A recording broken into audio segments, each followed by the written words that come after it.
I think they would tell you that I am hopeful, optimistic, always looking for the greater good. I always say everything always pans out. So I think that that would be the intrinsic. I'm sure they would say some mean things too, but that's, I think, the most important things they would say. Finding solutions, because everything always pans out. So the idea is you come across a situation and your goal, your job is to find how to deal with it, how to best make a negative situation. There's always opportunities and how to find them and what they are. That's what motivates me, to find the positive solution, to find the point of why things the way they are. There's always something good to come out of it.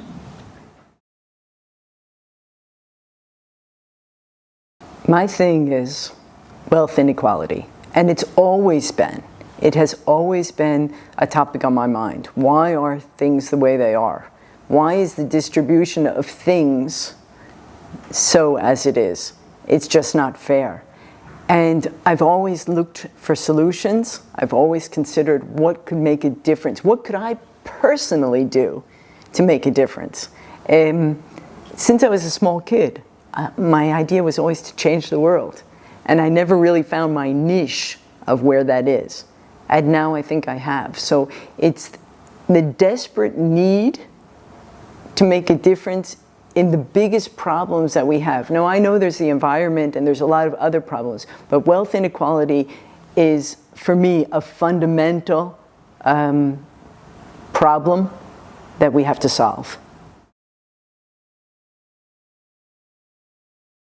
Well, there's a history of it, right? There's the feudal system that has existed since the Middle Ages, where there were landowners and there were serfs. Everyone else, it was either the landowners or everybody who was working. It's still that way today.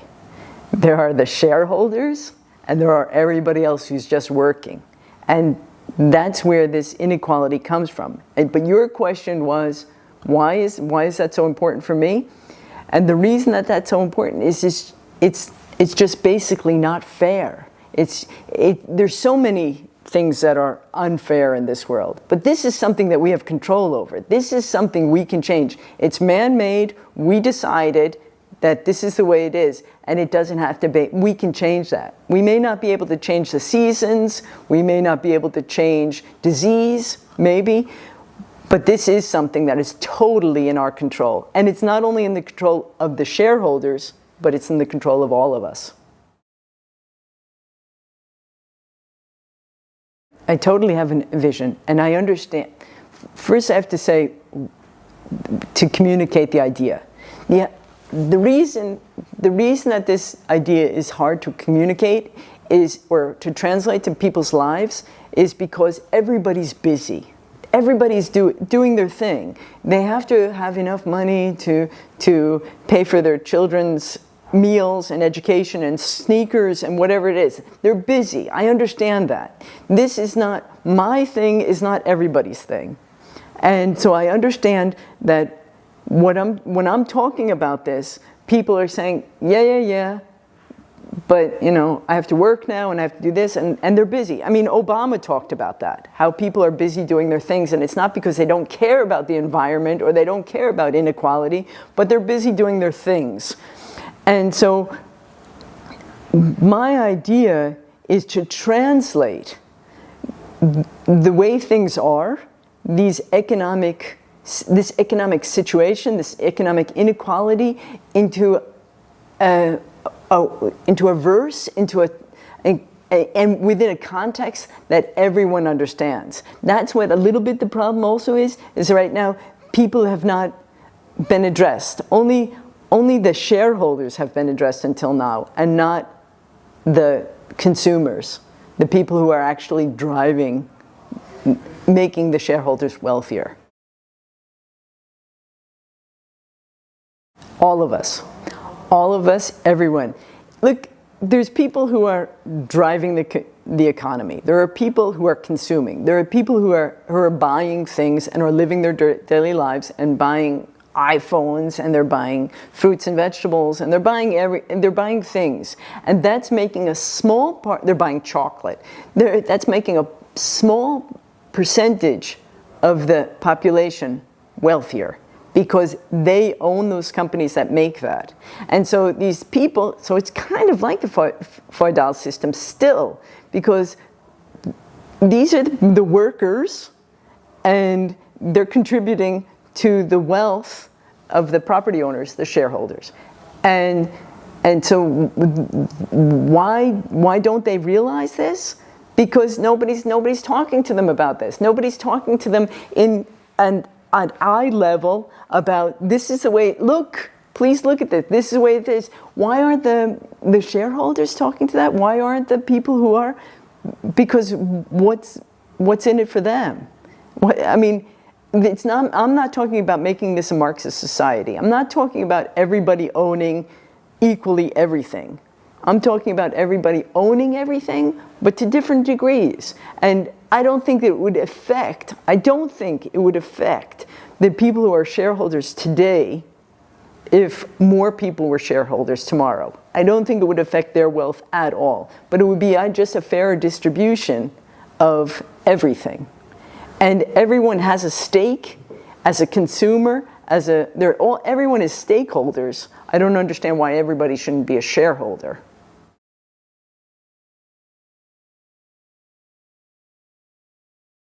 Okay. I came to Switzerland in 1983. I studied mathematics, economics, and statistics. Mathematics was my thing. I was just good in it, and so it wasn't that I was a brilliant student or anything like that. Mathematics is better, obviously, than my linguistic ability. So I came to Switzerland, and because I could read manuals, I became a programmer. And so I program, and then when I turned 40, I said, like, really, is that it? And so I have really had this desperate calling, like a nun, except my thing was to change something, to make a difference. It was really a huge, desperate calling to make a difference. And so I came to Switzerland and I turned 40. I said, like, really, is that all? And then I went back to school and I studied quantitative economics and finance, because it was kind of like based on that mathematical thing that I always had in the background. So after programming for 20-something years, 23 years, I went and I got a degree in quantitative economics and finance. It sounds kind of highfalutin, but it's not. And that's my calling, or my job, is to translate what I've learned into things that people don't have to waste so much time studying to understand. And so if I could do that, if I can translate that, the information that I've accumulated into normal, into everyday, into simple jargon, then I will achieve my goal. I want to change the world. Let me just start with that. I want to change the world. And the aspect of the world that I'd like to change is the wealth distribution. And how is wealth distributed today? It's distributed based on what you own. The more you own, the wealthier you are.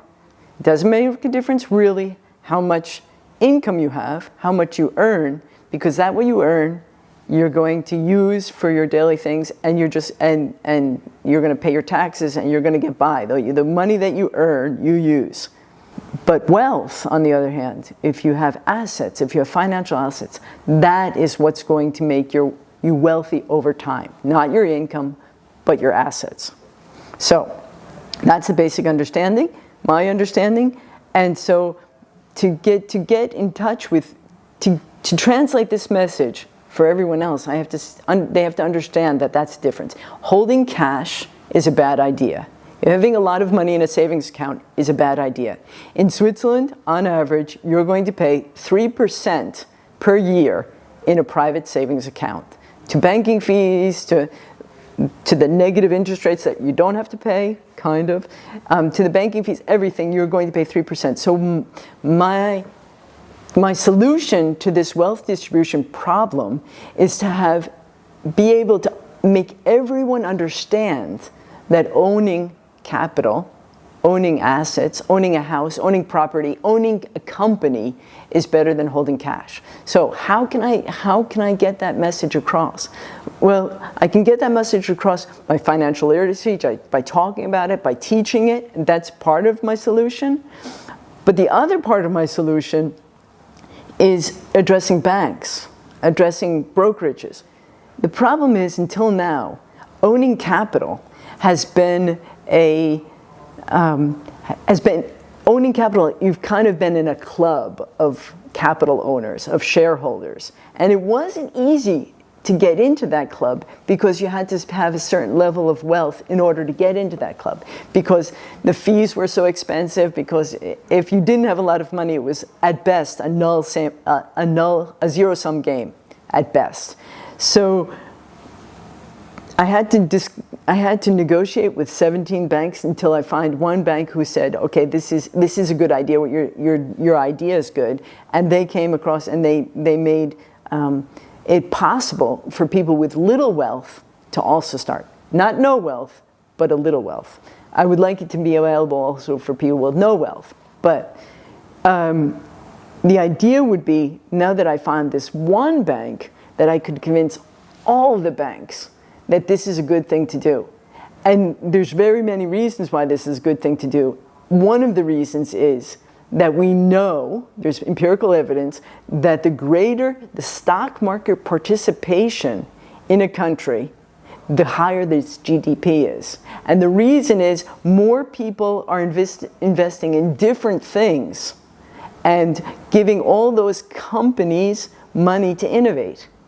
And that's a hypothesis behind it, but the empirical evidence does show the higher the participation rate, number of people in the country investing, the better the whole economy does.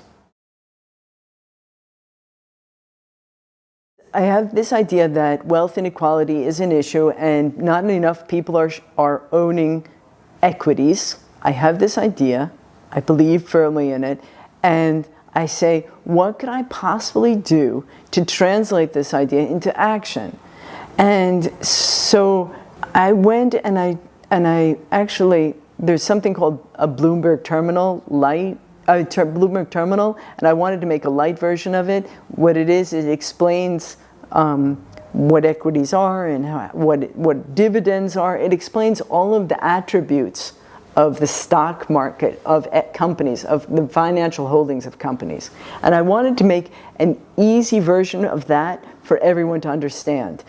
But there was nothing available. I went to Bloomberg, I talked to Bloomberg, I wanted them to do it for me, and they really weren't interested in my idea per se, and so I made it myself.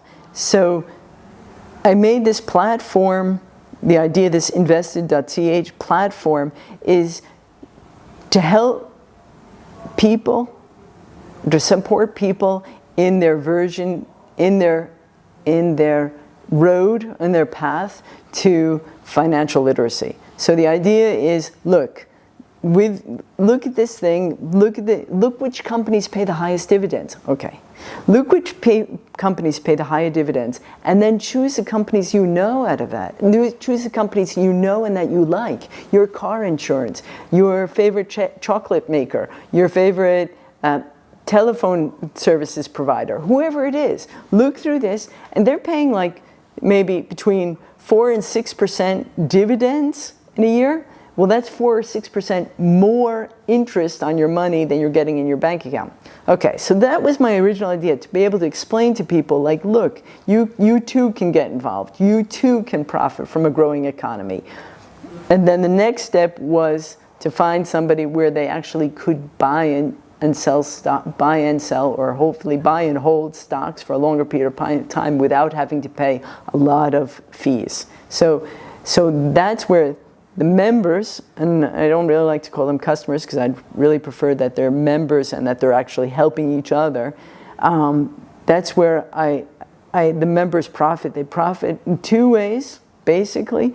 That on the one hand, they're learning what it is to own a company, and on the other hand, I'm enabling them, or I'm assisting them, or I'm providing a platform where they can actually buy those companies or pieces of those companies at a rate which makes sense, so that it's not a zero-sum game. So they're not paying all of any returns that they make on their ownership of companies to the banks in fees. That was the idea. So that's how the members of the invested.ch community profit from being members.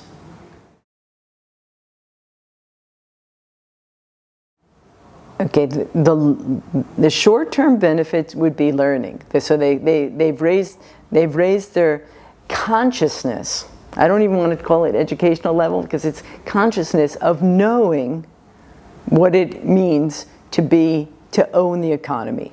They've raised their consciousness, and the long-term benefit is actually owning a piece of the economy and getting paid for owning that. You know, I'm going to go off on a tangent here, but the demographic changes of the population getting older, and the young people paying their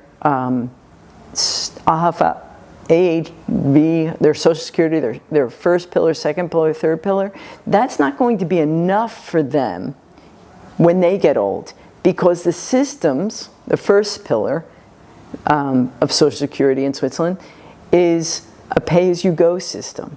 That means the people that are paying today are paying the people who are pensioned today. So when those young people are pensioned, there's nobody paying, as the birth rate goes down, further down, there's going to be less people paying into the system and more people benefiting from the system. So that, in turn, means you have to take personal responsibility for your own risk of longevity, which is the risk of living a long life, because you don't want to run out of money before you die. And it should actually, that would benefit all of society because we're all paying. This is Switzerland, there's solidarity. The whole system is based on solidarity. So the more we each take personal responsibility, the better the whole society is.